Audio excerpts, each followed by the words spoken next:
Israel যুক্তরাষ্ট্রের সাম্প্রতিক হামলার পর ইরানের সামরিক বাহিনীর ভেতরে চরম অস্থিরতা ও বিভ্রান্তি তৈরি হয়েছে।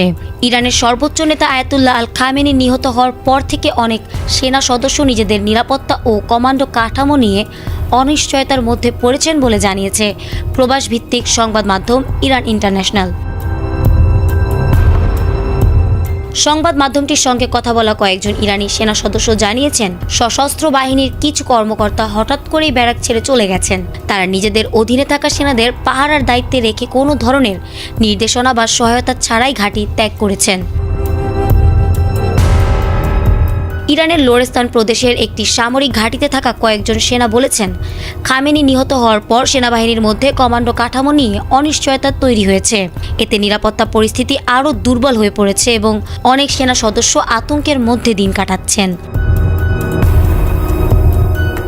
একজন ইরানি সেনা জানিয়েছেন, অনেক কমান্ডার হামলার ভয় ও অনিশ্চয়তার কারণে ব্যারাক ছেড়ে চলে গেছেন। তাদের কোনো ধরনের সহায়তা ছাড়াই রেখে দেওয়া হয়েছে।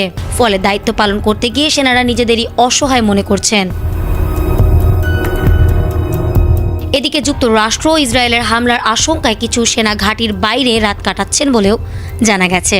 ওই সেনা সদস্যদের অভিযোগ, ইরানের বর্তমান নেতৃত্ব নিয়মিত সেনাদের নিরাপত্তা ও প্রয়োজনীয় সহযোগিতা নিশ্চিত করার দিকে যথেষ্ট মনোযোগ দিচ্ছে না। অন্যদিকে যুক্তরাষ্ট্রের প্রেসিডেন্ট বলেছেন, ইরান সম্পূর্ণ আত্মসমর্পণ না করা পর্যন্ত